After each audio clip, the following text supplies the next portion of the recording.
ডিঙি পোন ৰাখিবলৈ চীনে সৈনিকৰ কামিজত বিন্ধাই দিয়ে আলপিন। নমস্কাৰ, আপোনালোকে চাই আছে ndinformation। মই নিৰ্মল। প্ৰতিখন দেশৰ সেনাত সৈনিকসকলৰ শৰীৰৰ অংগী-ভংগী অতি গুৰুত্বপূৰ্ণ বিষয়। সঠিক দেহভংগীৰ বাবে প্ৰতিখন দেশতে সৈনিকসকলে কঠোৰ পৰিশ্ৰম কৰিবলগীয়া হয়। অনুশীলনৰ সময়ত এনে পৰিশ্ৰম সহ্য কৰিব নোৱাৰি বহু সৈনিকে পলায়ন কৰে।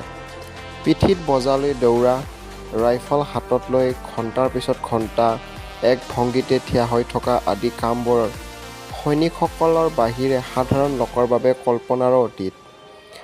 চীনৰ বাহিনী PLAত সৈনিকসকলক ডিঙি পোন কৰি ৰাখিবলৈ অতি হিংসা প্ৰশিক্ষণ দিয়া হয়।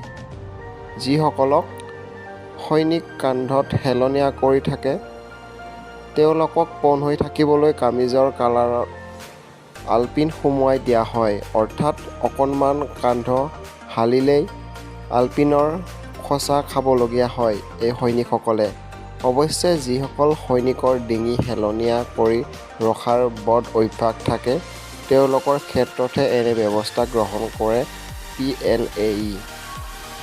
যিসকলে ডিঙি পোন কৰি থাকে তেওঁলোকক এনে শাস্তিৰ পৰা ৰেহাই দিয়া হয়। তথাপি চীনা সেনাত এনে হিংসা প্ৰশিক্ষণৰ বাবে বাৰে বাৰে দেশখনৰ বিশ্বৰ মানৱাধিকাৰ সংস্থাৰ দ্বাৰা সমালোচিত হৈ আহিছে।